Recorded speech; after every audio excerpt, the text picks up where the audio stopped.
My selection for the opening race of the meeting, Supreme Novices Hurdle, is the Willie Mullins trained Appreciate It.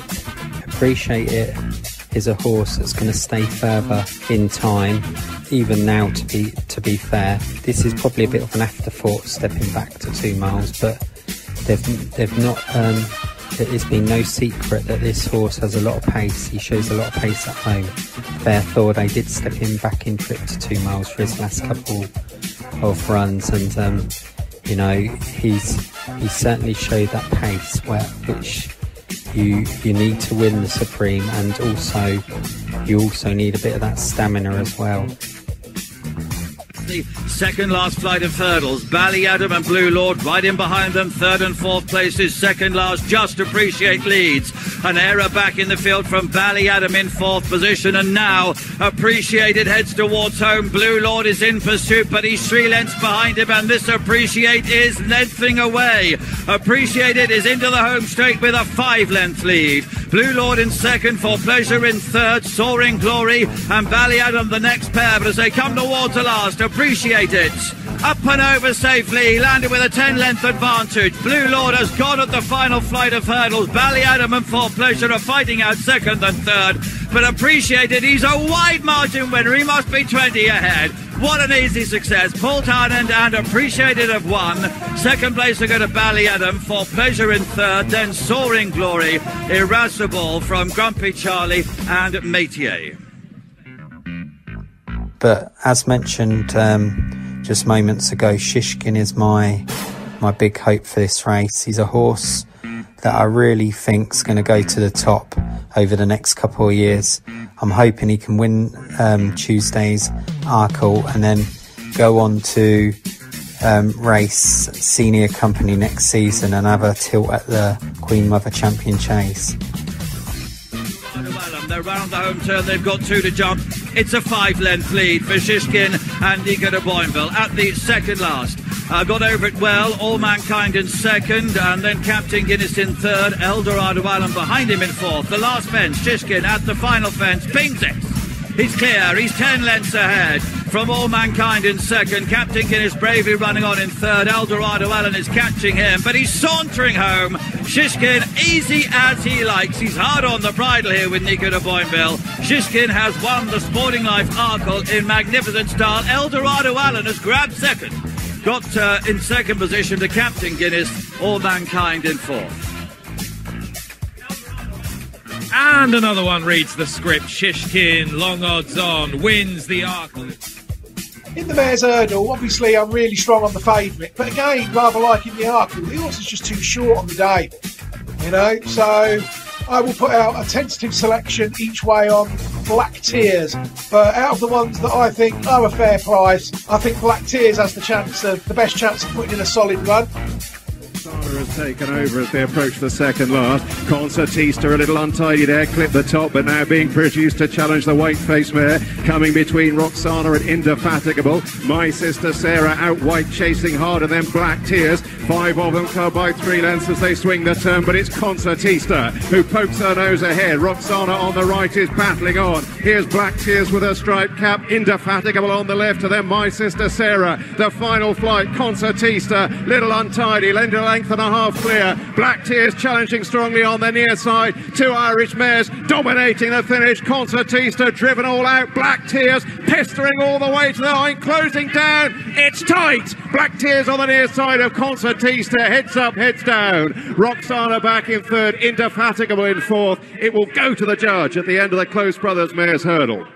Hello everybody and welcome back to the Reprieve Media CIC double handful coverage of the 2021 Cheltenham Festival. I'm Paul Newman. Before we get going, let me just explain what's happening this year. What we've done is myself and Stephen Allpress we've not really talked together, but what we have done is we've pre-recorded some segments about the races that we fancy and the horses that we're looking at over the next week or so. And I'm going to sit here and hopefully edit them together in a way that people might not be able to tell that we've done that, if that makes any sense. So without further ado, we're going to start looking. Obviously, it's a funny old festival this year. I mean, people only need to look at the runners to see that, the lack of them. The prize money is considerably lower than past years for some reason. Can't see why that is. And obviously, the massive thing is that there is no crowd. I mean, that to me is a massive red flag. These are premier athletes we're talking, premier equine talent. And there's something in the back of my mind that thinks they would perform better with the roar of the crowd. So we're gonna crack on anyway, but that's always going to be at the back of my mind when I'm looking at my personal selections. I think it's only fair to let you all know that. Even after saying that, though, it has been a cracking week's racing thus far. And we're going to start our look on the final day, day 4 of the 2021 Cheltenham Festival, with a look at the feature race for 4-year-old juvenile hurdlers, the Triumph Hurdle. And it's over to Steve for his look at the race. Thank you very much for listening, and all the best. Good morning, it's Stephen Allpress here again. Welcome to day 4, the final day of the 2021 Cheltenham Festival preview. We've had some good results throughout the week so far, and hopefully that luck will continue and we'll get a couple more on the final day of the meeting. So then, we're going to start with the opening race on the card for the final day, which is the JCB Triumph Hurdle, over 2 miles for juveniles. Unusually this year, we have a very small field, probably one of the smallest fields I can ever remember since I've been following National Hunt racing. However, saying that, this lineup does seem to be full of horses with fairly strong form lines and some potential going forward. So by no means is this race had the gloss taken off it by the small number of runners. It still remains a very competitive race and potentially a couple of real smart horses in here. The first of which I'll go to is actually my selection for the race. A horse trained formerly Gordon Elliott, but now with Foster, which is Zanahiyr. Zanahiyr impressed me first back in November at Fairy House. They went a real good gallop that day, and I loved the way the horse jumped and quickened. It's quite early for a horse to come out November and then stake its claim for a Triumph Hurdle, but it certainly showed that day that it's going to be a horse that, if it does line up, obviously in the Triumph Hurdle, it's going to be a big player. And that's the way it looks going into this race. He then went to Leopardstown over Christmas time, and the race was run a lot different. It was a steadily run race, but same result. The horse jumped and quickened well, and I loved the way he hit the line. He's a horse with a lot of class, and I know the vibes are very strong going into the race. And, you know, yes, it's a very competitive race. There's other horses with a chance here, but Zanahiyr is definitely the worthy favourite in my book, and he's going to be the horse they all have to beat. So, yes, Zanahiyr is my selection for this race. Going on to the others, because they're worth a mention too. They're very good horses.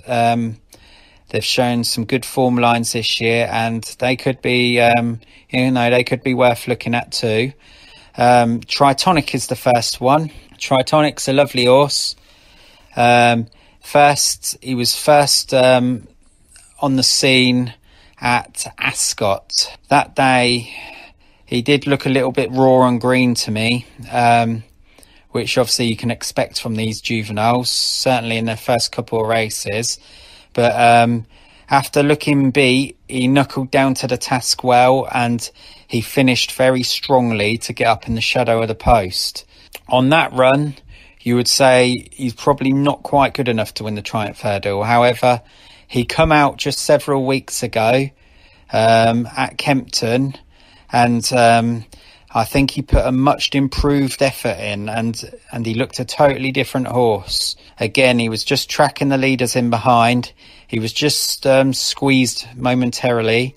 But then when he picked up from the back of the second last, showed a very, very impressive turn of foot and one going away. Very, very impressive. And I think the stiff track at Cheltenham and a real strong pace will suit this horse. Going on flat ratings, this horse would be the fastest horse without any shadow of doubt. Very good chance, Tritonic. I wouldn't put anybody off him who fancies him, but I just favour the Irish horse slightly. But, you know, it's a toss of a coin probably. But yeah, he's a very nice horse too. Just one other I'll mention, because he's worth a mention too. Another horse that's obviously been in the hands of Gordon Elliott before obviously just being the stable's been taken over.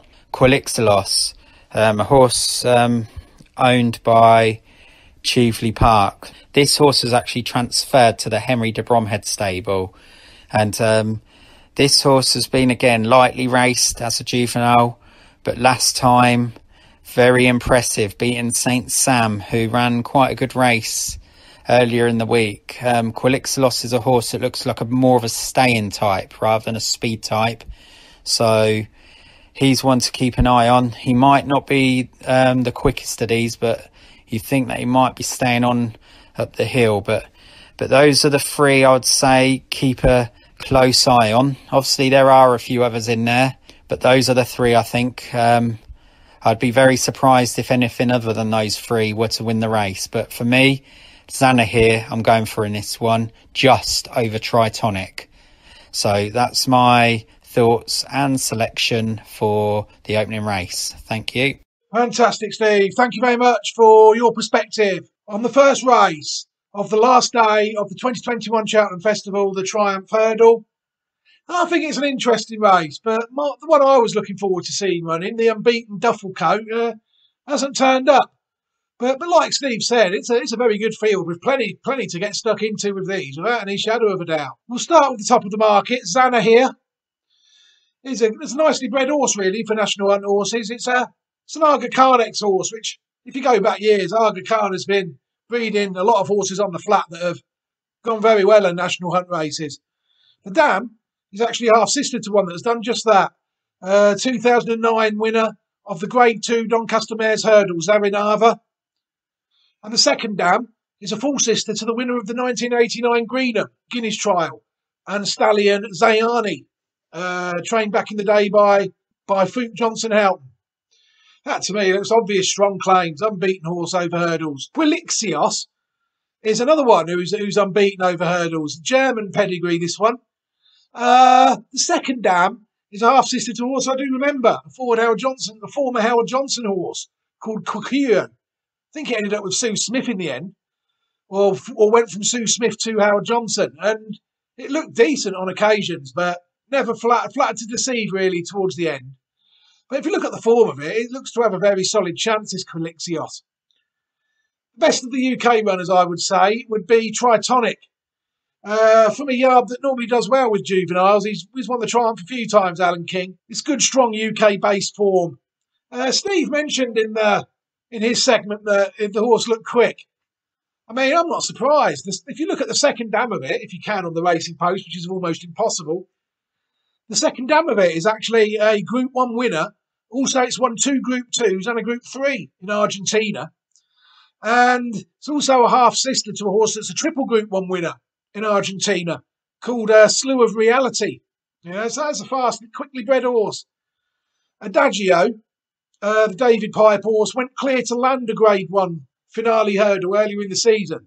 You know, that's the race that All Mankind won the year before. It's done nothing wrong. You can't really dismiss it, although I don't really see a lot in its pedigree that would encourage me moving forward if he was to come out of this race a convincing winner. The next horse, I have to say, is an interesting candidate. Horton Couleur is only raced once in France. It's a former Haras Sampois horse. It's only had one run in France, so we can't really gauge a lot. But it did beat a subsequent graded chase winner called Magic Dream, who He's a nice horse in his own right. I'm following that one as well. But the dam of this horse, Haute en Couleur, is a Grade 2 winning chaser and a listed winning hurdler called Sanuva. She herself is a half-sister to Grade 3 fifth listed winning hurdler Nick Noss, and dual Grade 1, Grade 2 and listed winning hurdler and Grade 3 place chaser Hippamine. The second dam, Dindunas, is also a Grade 2 place, Grade 3 winning hurdler. And she is half-sister to a dual-listed place hurdler called Dalidas. And she is also a half-sister to the unraced Didinas. And she is the dam of a horse that has won a Grade 3 novice chase this year out in Ireland called Ben Reuben. And also the listed bumper winner, Bordini. All out of a 4-time placed hurdle in third dam. She was placed on every start. She's a full sister to the young race Young Amelie. And that's the dam of a horse that was placed in a listed chase earlier in the season called I Love Destiny.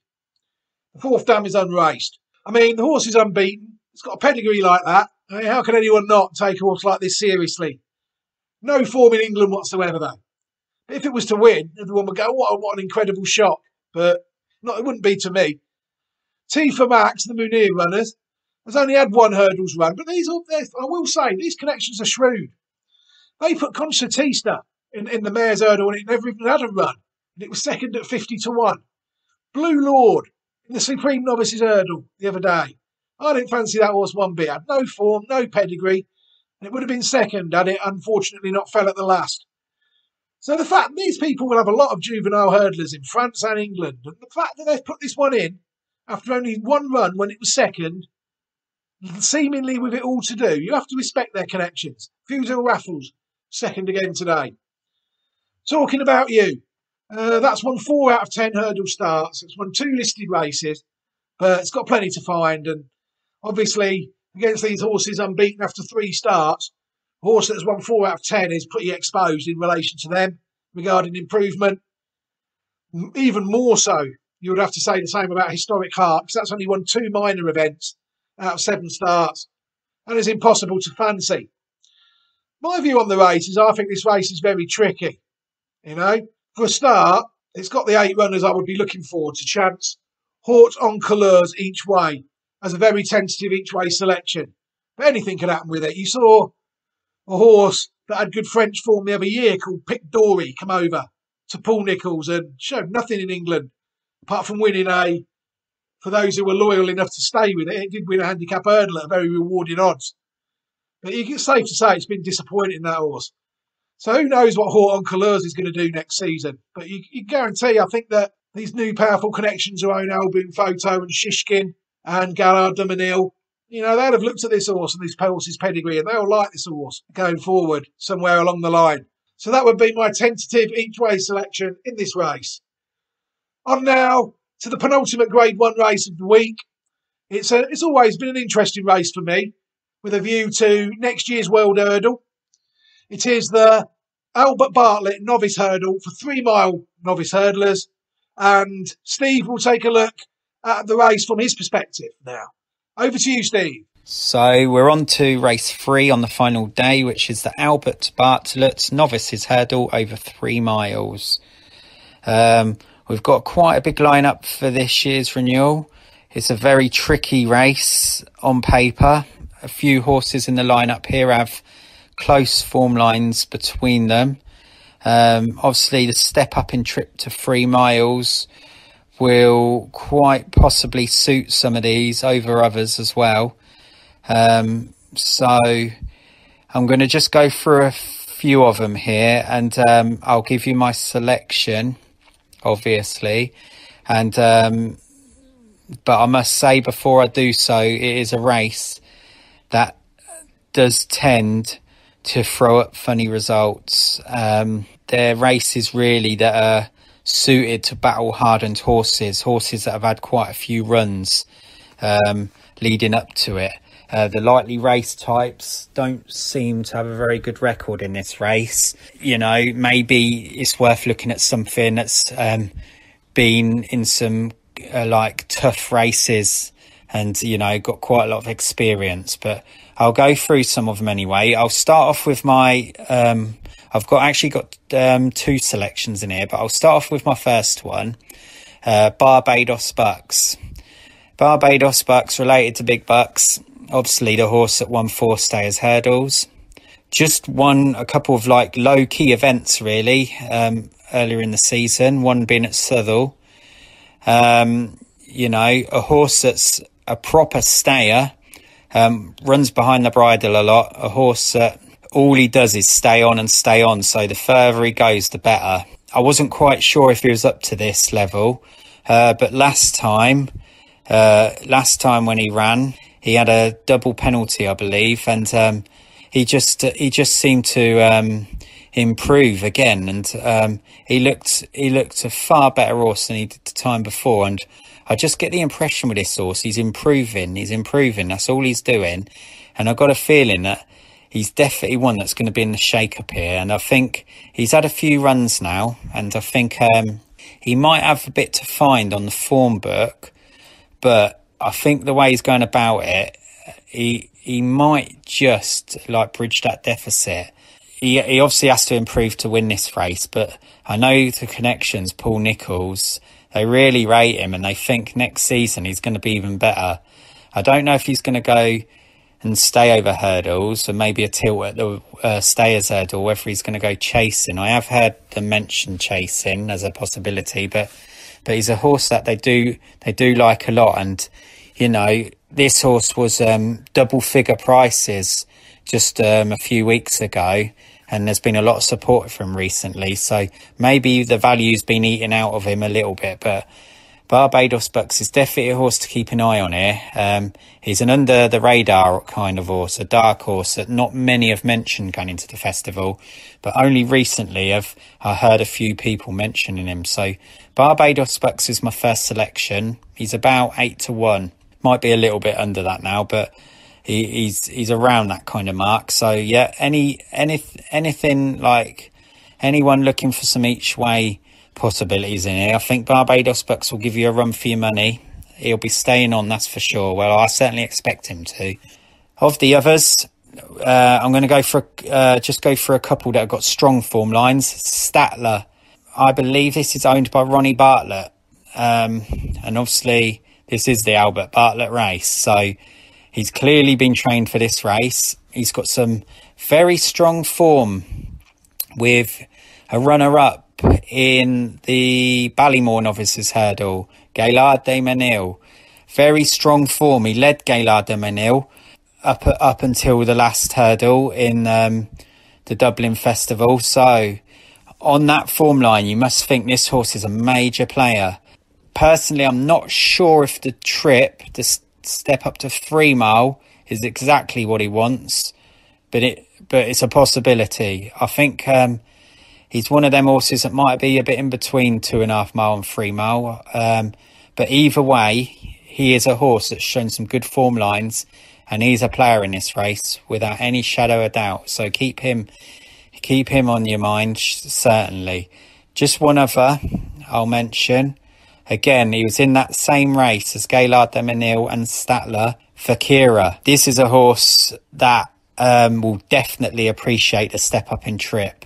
He raced last time over just short of 3 miles, and he was staying on powerfully at the end. There was no horse in the race staying on stronger other than Gaillard de Menil than this horse, Fakira. The step up in trip will definitely benefit this out horse, and anybody looking to get on this one, I would not put them off at all. Those are the 3 to concentrate on this race, in my opinion. There are other ones in there you could look through. I have had a look through, and they do have chances of some sort, but the three that I like are those 3. There are others, obviously, I've mentioned, but out of the 3, I'm going to go with Barbados Bucks and Statler. But do not be surprised if Fakira is on the scene as well. So they are my thoughts and selections for the Albert Bartlett Novices Hurdle. Thank you. Fantastic, Steve. Thank you very much for a look there at the Albert Bartlett Hurdle Always a fascinating race to me, and this year looks no exception. There is not many in this race, despite there being 17 runners, that I could rule out with any confidence at all, to be honest. The top one for Kira in the market, as I look at it, the top one for Kira. So on its 8th start of the season, as Steve alluded to, he thinks that might fit the profile for this race. It was placed in 2 pattern races before finishing 4th on a Grade 1 on its latest start, and the form of it is solid. So yeah, you couldn't really rule that one out. Slatter, to me, looks an interesting one. The form of it looks very progressive, you know. He was placed 3rd in the race that Fakira was in. The second dam is a half-sister to a horse that was placed in 2 Grade 2 novice hurdles called Winter Squall. And I think also, more importantly possibly, the Grade 1 1992 winner of the top novices hurdle winner at Aintree, Caribee. So that one looks to have solid claims. Torygraph looks an interesting horse as well. More chase type on pedigree. Seems to be heading the right way, up to trip the further he goes. What makes me think he's a chaser? Well, the second dam is a half-sister to the 1998 Reynoldstown Novices Chase winner, the Taoiseach. You know, but in a race like this, it has to have claims. Streets of Doyen is a proper battle-hardened course winner. He's had 11 starts and has won at the course. The dam is a full sister to a triple Grade 1 winning chaser, and a Grade 1 winning hurdler, Sackville. So he looks the type as well for this. Barbados Bucks. Steve's selection is a solid prospect. She is correct. Proven at the top and proven at the trip, and winner of his last 3 starts. He's also a half-brother to the listed winning chaser, More Bucks. And the dam, as Steve correctly said, is a half-sister to both Big Bucks and the stallion, Big's Boom. Bucks Boom, half-sister, which of course makes him the stallion of Alboom Photo, Bucks Boom, top French stallion. The inexperience could worry me, and I'm sure it's worrying Steve as well, but the pedigree and the horse and what they think of the horse marks him down as if not the winner of this race, certainly a fascinating novice chase prospect further down the line. 3 under through 5 is an interesting one as well. You know, the form is quite good, and you heard me talk about the Grade 3 winning chaser Ben Rubin earlier when we talked about Horton Couleurs. Well, this horse here is out of Dedinas as well. Half-brother to a Grade 3 winning chaser Ben Rubin. So that's another nice horse moving forward. Adrimel is a baffling horse to me. You know, he was unbeaten in national flat racing before he was beaten in last year's champion bumper. So they thought we'd give him a win surgery, send him over hurdles. He's done exactly the same thing. He's won 3 consecutive hurdles as well, including a Grade 2 on his last start. I looked at his pedigree, and there would be better bred long-term prospects than him, in my view. Alaphilippe, again, his form is solid. He won a Grade 2 on his last start. The second dam is a listed winning novice hurdler. You know, so it's hard to rule out in a tricky race. But again, there would be better long-term chase prospects in this race than him. Vanilla. I think the form of his Irish form leaves him with something to find, and others look more attractive than that one.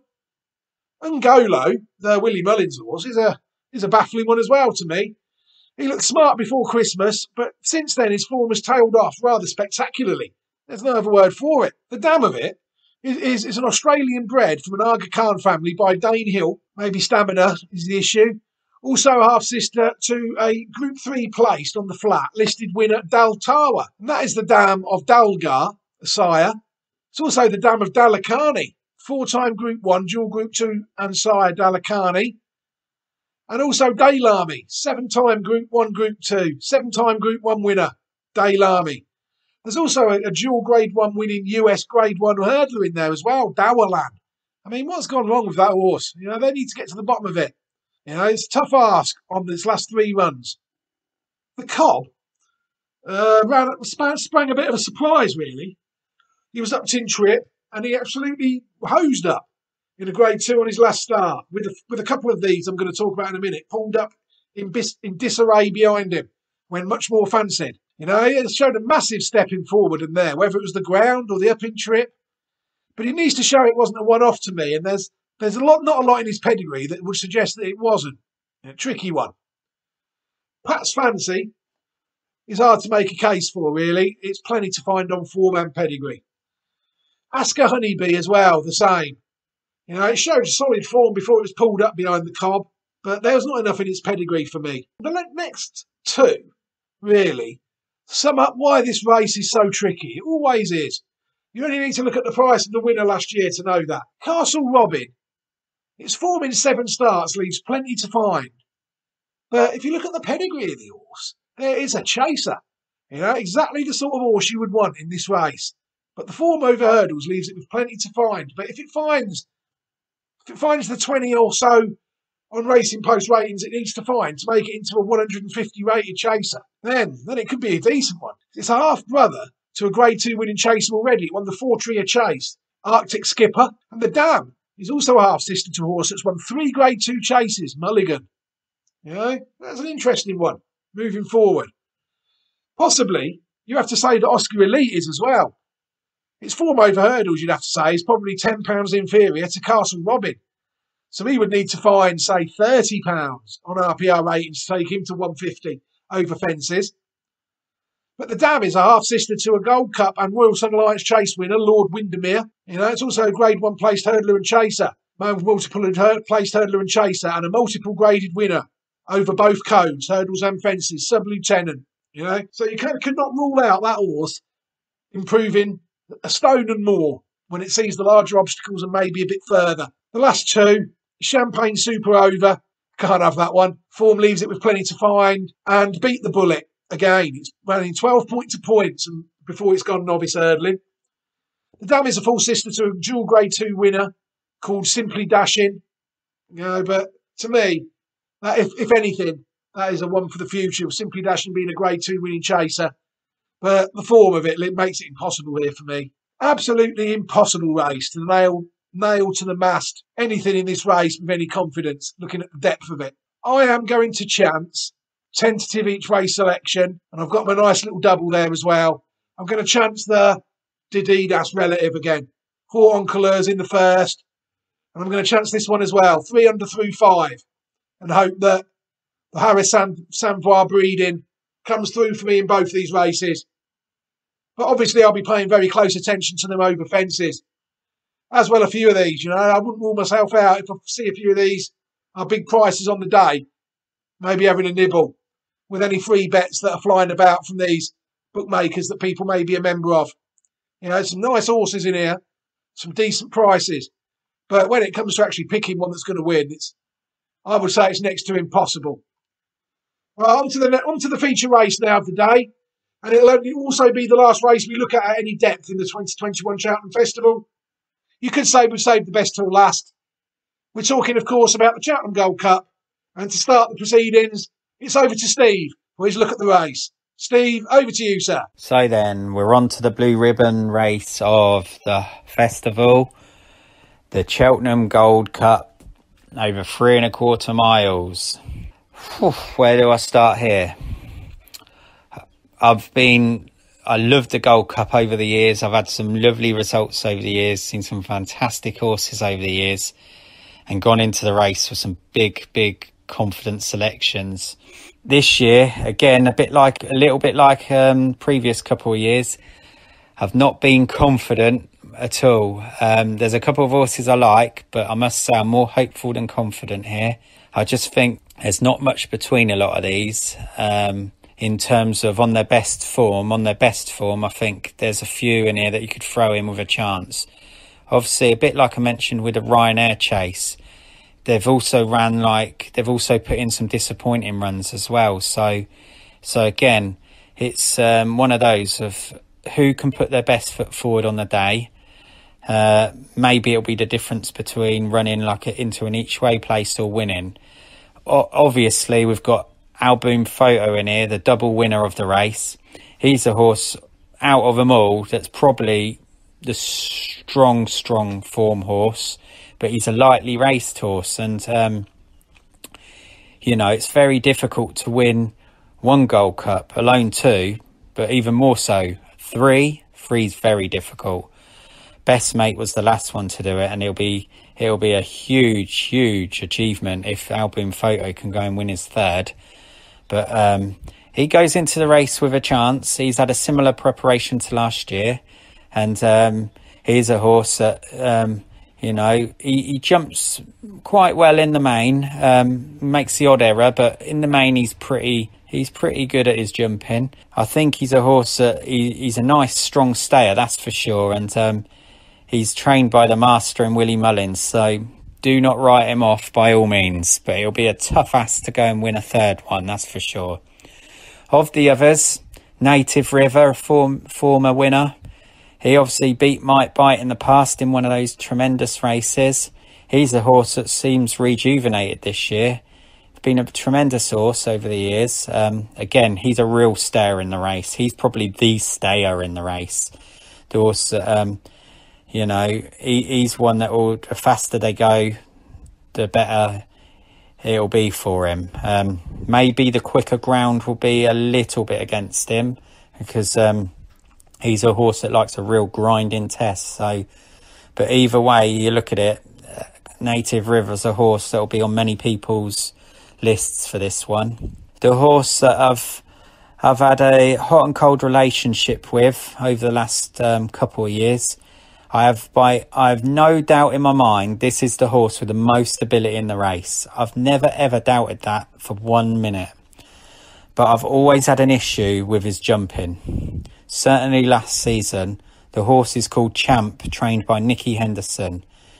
Over hurdles, I had all the time in the world for this horse. He's got a lovely engine, lovely cruising speed, and he is a class horse, the class horse in the race. Last season, he won the RSA Chase. If anyone remembers, he got up in the dying strides. He was totally out of the race coming down to the last, and somehow he seemed to sprout wings and he just flew up that hill, and he got up right in the final stride, and that is Champ all over for you. He can do things like that. He's a special horse, but his jumping let him down in that race, and it was only his class that dug him out of it. And the same can be said for a couple of his other races. He's fell in his career once, and he's also won a couple of races where his jumping has let him down. He's had one run this season back at Newbury in the Game Spirit over 2 miles, a race that wouldn't have benefited him really, but they made a really good use of him in front, and he, funny enough, that day he did jump well. First time I've ever seen him over fences jump well through large parts of the race. He only made one slight error at the last fence. Other than that, he was brilliant all the way round. I don't know whether it's because he was going that quicker speed or what, but he seemed a lot more efficient over the fences that day. So going into this race, it's just a case of will Champ, will his jumping hold out for the whole race? Because in a race like this, there's no margin for error. Your jumping needs to be spot on. I'm not saying the horse has to wing every fence, but you need to be careful. You need to pop them when you need to pop them, and you need to wing them when you really need to wing them, when you're asked to win the race. So I'm going to go with Champ in here. I'm taking a chance because I've not been happy with his jumping, but last time was the first signs I saw that he could be the horse connections think he is. I have no doubt he is the class act, but if his jumping holds out, he will be bang there. I'm certain of that, but I'm more hopeful than confident. And there's other horses in here like Santini. They've not quite developed the way I would have thought they would have. He was runner-up last year, Santini. And he's a nice horse, but he just hasn't quite gone on to the next level this season. He's been beaten by a couple of these, and he's just not quite fulfilled his potential at this stage. But a strongly run race would suit him. And, you know, if he was to win, I wouldn't be surprised. But just on what I've seen this season, just a little bit short for me. A couple of other horses, Manila Indy. The RSA Chase runner-up last season. Nice horse. Hasn't had the best of luck this season. Fell in Ireland in a big trial for the Gold Cup. He's one that's an each-way play as well, but it's very difficult this year. This is why I've not really gone in this race with the confidence I have on some of the other races. But But for me, I'm gonna select Champ here. But as I said before, I'm more hopeful than confident. But if he does if he can get his jumping together for the long duration of the race, he's going to be a big player. So that is probably why you're getting 4 or 5 to 1 on a horse that if he was a proper slick jumper, you might be getting 6 to 4 on him. He's that kind of horse. But yeah, we're going to go for Champ in the Gold Cup. Thank you very much. Fantastic, Steve. Thank you very much for taking a look at the blue ribbon race of what has been a great week's racing, the Cheltenham Gold Cup. I mean, yeah, you spot on again. I mean, this race is of a very good quality, I think. A lot of the top blue ribbon chasers have turned up to do battle here. And as a consequence of that, we've got a very tough race. The top of the market, as I'm looking at it now, is Album Photo. And obviously, being a dual winner of the race, there was always a fair chance that could happen. He's following an identical path which led him to victory last year. And he has to have obvious claims for a bold hat-trick bid here, I think. A Plutard, to me, I don't know about this one. It won at the festival last year in the race that has since been moved to Sandown, the listed novice handicap chase. It did win at 3 miles this season already at Group 1 level. But to me, in what looks to be, I think, a strongly run race with forces like Native River forcing the pace, I think others have more assured stamina, but I couldn't rule it out because it is progressive, only young, 7 years old. Champ, well, what can you say about his win last year in the RSA? Incredible win. He looked beaten and he surged up the hill. To me, though, his preparation this year has been baffling. Connections finally decided to bring him out in a 2-mile chase. But as Steve touched on, it did seem to sharpen him up a bit. So they might prove to be total geniuses. And if they are, then this horse is out of a dam who is a half-sister to a triple Gold Cup winner, best mate. How ironic would it be if a horse out of a dam who is a half-sister to a triple Gold Cup winner, the last triple Gold Cup winner, would foil the bid of Album Photo for a triple Gold Cup? That's a superb story in itself there. Minella Indo could arguably consider himself the unluckiest horse of last year's Cheltenham Festival, being mugged on the line by Champ in the RSA. He made a decent start to his chase career at Grade 3 and Grade 2 level. But I think if people look at his last 2 runs, he looks as though he's been exposed a little bit. And to me, he has questions to answer. The next 2, I think, are very dangerous horses because it'd be impossible to rule them out because they've both got superb course form. Santini is one. I mean, he's never been out of the first 3 in 5 starts at Cheltenham in his life. He was the runner-up in the race last year. And again, he is an out-and-out stayer, this horse.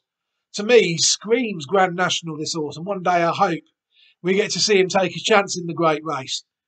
But I think this year could be his year. He's gone under the radar a bit. He's not looked slow in these races at flat tracks over 3 miles. But 3 miles, 2.5 furlongs on an uphill track like this that he likes, I think it plays to his strengths a lot more than some of these races. So I wouldn't rule him out at all. The other one is Frodon. I mean, a superb course form. Trip shorter than the Gold Cup before when everyone was doubting his pedigree at this trip. But since he won the King George last year, will be on a totally different track. He is beginning to at least answer some serious questions now regarding that aspect of his profile. I think it's impossible to rule him out. A fairy tale story it would be for a partnership of Frodon and jockey Bryony Frost. Couldn't rule it out. Royal Pagaille, to me, is an interesting runner and a baffling runner at the same time. I mean, yeah, his form on his last run indicates him that he could be a Gold Cup horse. But this horse is still technically classed as a novice. And he had 4 engagements at the festival, I think, over various races. And if these connections, who also own Monkfish, are telling me that they are running their best novice in the Gold Cup when they have Monkfish, I can't see how they are. But it's in there. It's English based, whereas some of the others are UK based, Irish based, sorry. But I don't know how it's going to get on. It's from a decent French family, though. And you have to respect the connections, thinking it's good enough to run in the race. And if it runs a decent race, the clues were pointing there that it was going to do that. Kenboy, to me, is a horse that seems, if people look at his form, to be a few pounds short of his very best that he was back in 2019. And I think that could be crucial here. There's others, I think, that look more attractive. Native River won the race before, and he is back to that level. Steve is right to touch on that. And that is another dangerous horse in this trip, because he seems certain to relish both the trip and the going. It's impossible to discount that horse at what is a very generous price. Lost in Translation. I've touched on Tizard horses in the earlier on in the week. Big breakaway. Nearly proved me wrong despite others falling in the race. He ran well. Didn't worry. He worried Monkfish, I'd say that, in the race. And he ran an honourable race. The best I've ever seen him run. But Lost in Translation, to me, is going the other way to that one. It's lost his way, and there's many more safer options than him in the race, I feel. Black Op. He has to come under the category of hurdler that hasn't progressed at all over fences. And I think it'd be a massive surprise to see him involved here. Connections are persevering with fences, but to me, there's worse horses over hurdles than him that have gone back to hurdles from fences and done very well. Have they missed the boat? I'm pretty certain they might have done. ASO, the final runner of the 12-runner field, he's one of them specialists that you get in the course and distance 2.5 mile handicaps around here, and he runs with immense credit in them off whatever mark he's off, really. But this is a totally different kettle of fish to that. And to me, looks as though he could be a little bit outclassed. Hopefully not. It's never nice to see that. Right, what's going to win the race then, you ask? I feel that this is a fantastic opportunity for Alboom Photo to complete the hat-trick. It's a lovely horse, strong travelling horse, jumps well, goes well round Cheltenham. He's aimed at the race. The trainer, who's a genius, seems to have his planned preparation to absolute perfection. And to me, I think all things point to a massive run from Alboom Photo. He'll be a massive nut to crack. There are some capable of cracking him, or he could have an off day. It's possible. What I will pick as a tentative each-way selection in a race full of each-way selections, I think, is Champ. He's that's the horse I just cannot get away from under any circumstances. I said last year I'll be looking forward to Champ's running the Gold Cup. I didn't think then it'd be off the back of one run in a 2-mile chase. But that's what's transpired. Will this race put him on for the spot on for the bowl at Aintree? I think he might not need the Gold Cup. It sounds daft, but the horse has had one run over RSA trip distance and has come in here on the back of a 2-mile chase. Has he got the class? Of course he has. Other people, namely Mr. Allpress, may have questioned his jumping. To me, that's all part of it. I've seen horses clatter fences and still tank through them and win. To me, obviously, I would rather he didn't do that, but he will clatter a few, I'm sure, at some point in his life, and he has done in the past. But to me, the horse is phenomenal. The rest of them, I could suggest so many fall into the trap of bigging up half the field, so I'm just not going to bother. So now, after that, we're going to nip back to Steve quickly, who's just going to kindly recap his selections for day 4 of the festival. Steve, may I just take this opportunity to thank you very much for taking the time to put these segments together. It's been yet another fantastic week of racing, the 3rd we've had in succession. We've covered every day of every meeting with immense distinction, I think, and you've done fantastically. So hats off to you, sir. And now over to you for your selections for the final day of the 2021 Cheltenham Festival. Ladies and gentlemen, I give you Mr. Steve Allpress. So those are my final selections for day 4. Just to clarify, Zana here is my selection for the opening race, the Triumph Hurdle. Obviously, Tritonic is one that's I've also been a big fan of, but he'd be my alternative selection. The Albert Bartlett Novices Hurdle, which is race 3 on the card. Barbados Bucks and Statler are my 2 selections. For Kira's a horse, though, I have obviously mentioned to keep on the short list. And then onto the Gold Cup, my selection is Champ. Alboom Photo is one, obviously, a lot of people will think could do 3. And he would probably be the alternative, but Champ is my selection. So just to clarify, those are my selections for day 4, the final day of the 2021 festival. I thank everybody for listening.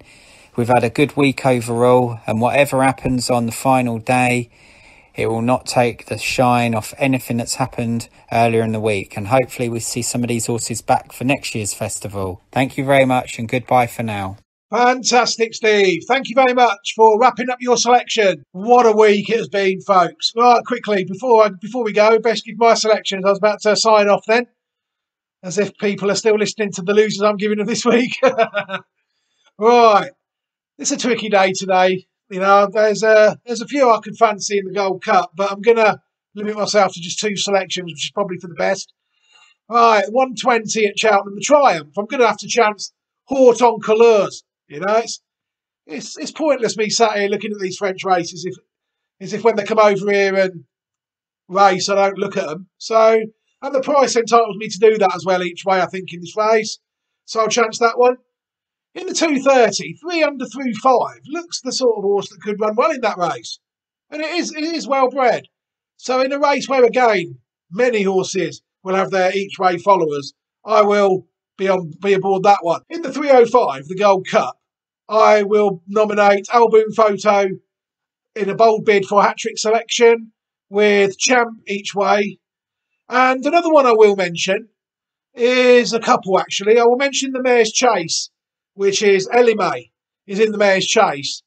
I think she's very short on the day. You know, she's an older half-sister to Goshen, who ran an incredible race for all the wrong reasons in the Champion Hurdle the other day. And to me, that horse has got some good form, but on the day, way too short for me to get interested in. One I do like, in the last race of the meeting, in the 450, is the winner of the Imperial Cup last weekend. I think they've done this perfect. The Skeltons with Langer Dan. I mean, he won the Imperial Cup off a mark of 130. He won so easily. Coming to the last, he was pulling 2 carts, let alone 1. Jumped the last and off he went for an easy 4.5 length victory. For that, he carries a £5 penalty. And the handicapper, if he had his way, would have him £5 higher than the £5 penalty he has got, which makes him theoretically a good thing in a handicap. Lots of trainers try this in this race. It's been last time it was done by Martin Pipe, who trained Gaspara to do the same double. It's a double I know a friend of mine, who I don't really speak too much these days because he lives in a different town, Rich Spring. I'm sure if I know him, he'll be on Langer Dan tomorrow, because I know he used to enjoy this double, the old Imperial Cup and Cheltenham bonus double. And I think tomorrow, Langer Dan would have the best chance I have seen since Gaspara of anyone actually doing it. So I will suggest Langer Dan in the 450 at Cheltenham. The conditional jockey's handicap hurdle each way. Currently available at about 6 to 1 he was at time of recording. Right. Well, what a week it's been. Thank you very much to all the horses for running well. Thank you very much to everybody for listening. And thank you most of all, none of this would be possible without my co-host. Thank you very much to Steve Allpress for taking the time. I've been Paul Newman. We'll be back somewhere along the line in some shape or form. Who knows what the future holds? None of us do, really. The last year, if anything, has proved that. Hope you've enjoyed the coverage, everybody. It's been an absolute pleasure being able to bring it to you in some shape or form. I've been Paul Newman. Thank you very much for listening, and all the best.